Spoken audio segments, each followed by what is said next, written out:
Welcome back to the channel, soap fans. Today is a beautiful, dramatic day to dive deep into the absolutely explosive chaos happening on Beyond the Gates. We are breaking down the May 27th spoilers, and let me tell you, the fallout from Derek's tragic death is tearing Fairmont Crest apart. Grab your coffee, hit that subscribe button, and let's get into the nitty-gritty of these messy relationships. Let's kick things off with the most frustrating love triangle, or should we call the situation a quadrangle, currently dominating Beyond the Gates.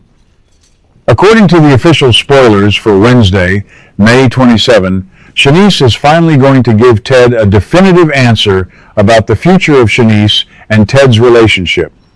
And honestly, it is about time. Ted has been dragging Shanice through an emotional minefield for months. First, Shanice had to deal with the incredibly awkward, looming presence of Dr. Nicole Dupree.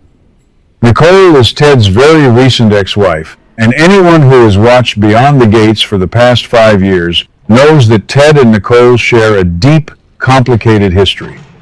Ted clearly has lingering feelings for Nicole. How could Ted not? Nicole is an absolute force of nature. But those lingering feelings made it nearly impossible for Shanice to feel secure.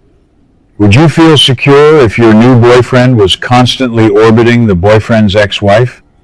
Absolutely not. But here is the kicker, you guys. Ted and Shanice actually managed to navigate the Nicole situation. Shanice and Ted learned to live with the Nicole factor. What really shattered Shanice's trust was the introduction of Leslie. Let's be real for a second. Leslie is a walking, talking, neon red flag. Leslie continually insults Shanice, right to Shanice's face. And what did Ted do? Ted actually seemed to take Leslie's side.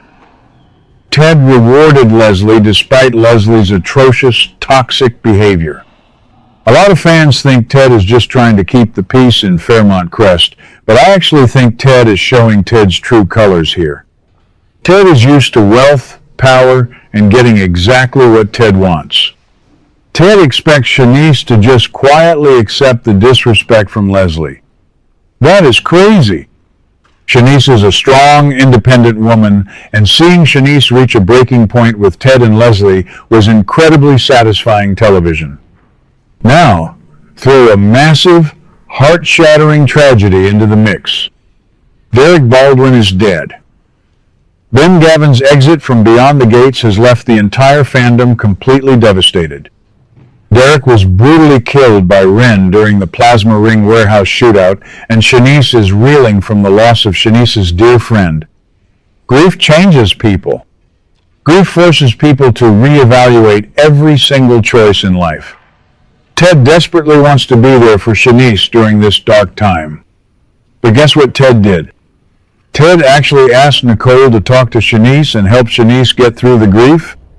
What on earth is Ted thinking? You do not send your ex-wife to comfort your current girlfriend. I think this move was a huge mistake because the move proves Ted lacks basic emotional intelligence. Will Shanice sever the bond with Ted forever on Wednesday? I am predicting Shanice will tell Ted to step back. Shanice needs time to mourn Derek, not time to babysit Ted's fragile ego. Speaking of mourning Derek, we desperately need to talk about Ashley and Naomi. Ashley is completely shell-shocked. The love of Ashley's life, Derek, died on the operating table with Ashley's name on Derek's lips. That scene was absolutely gut-wrenching. And who is to blame? Grayson Perez. Ashley has rightfully shut Grayson completely out of Ashley's life. Grayson was knee-deep in the illegal plasma ring operation under the orders of Dr. Leah Whitmore. Grayson lied to Ashley. Grayson dragged the criminal underworld right to Derek's doorstep. Grayson claims Grayson was only doing the illegal work to pay for Grayson's mother's nursing home care. A lot of fans think we should feel sorry for Grayson because Grayson was just trying to help family. but I actually think Grayson is a total coward. Grayson knew how dangerous Ren and Elon were. Grayson played with fire, and Derek burned to death because of Grayson's lies. Ashley has every right to hate Grayson forever. Thank goodness Ashley has Naomi. Naomi is stepping up as the ultimate best friend right now. Naomi has already been a massive rock for Ashley, and the May 27 spoilers confirm Naomi will continue supporting Ashley through this horrific nightmare. But let's not forget Naomi and Derek were incredibly close friends too. Naomi is mourning Derek just as much as Ashley is mourning Derek. Andre and Danny have been tag teaming to console Naomi, which is beautiful to watch, but Naomi is carrying a massive, heavy burden. Naomi spent the entire night of the cotillion staring at a burner phone, terrified that Naomi's husband, Jacob, was going to die in that same warehouse. The psychological toll on Naomi is staggering, and Naomi deserves so much better. And that brings us to the Jacob situation. Jacob survived the warehouse shootout by passing out from a head injury. But Jacob was working undercover this entire time. Naomi told the Dupree family that Jacob was away training. Now, the truth is out, and the flawless Dupree family legacy is facing a massive public relations nightmare. Anita, Vernon, and Ted are scrambling to do damage control. But Naomi has barely had a moment to reconnect with Jacob since Jacob returned. Naomi is too busy holding Ashley together. I predict this is going to cause a massive rift in Naomi and Jacob's marriage. Jacob risked Jacob's life, and Naomi might realize that Jacob's reckless, undercover heroics are exactly the kind of behavior that just got Derek killed. Naomi cannot handle losing another person Naomi loves. And you won't believe what happens next with the absolute audacity of Leslie. Remember how we just talked about Leslie being a walking red flag? Well, Leslie is about to prove us right. While Ashley, Naomi, and Shanice are weeping over Derek's dead body, Leslie is freaking out about public relations. Derek was the general manager at Leslie's free clinic, and the plasma ring operation, orchestrated by Leah and Grayson, was secretly trying to fold Leslie's free clinic into the illegal network.